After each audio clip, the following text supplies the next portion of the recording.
ನಡೆಯುತ್ತಿದ್ದರೆ ಸೆನ್ಸು ನೀನಲ್ಲ.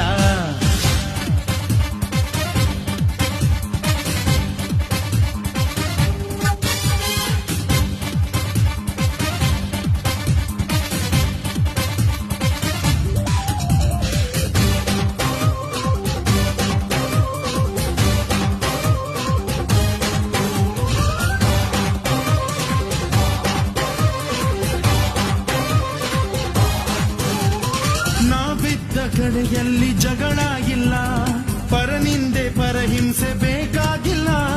ದೌರ್ಜನ್ಯ ದರ್ಪಕ್ಕೆ ತುತ್ತಾದೆವು, ನಿನ್ನಿಂದ ಕೈ ಹಿಡಿಯ ತುತ್ತಾದೆವು.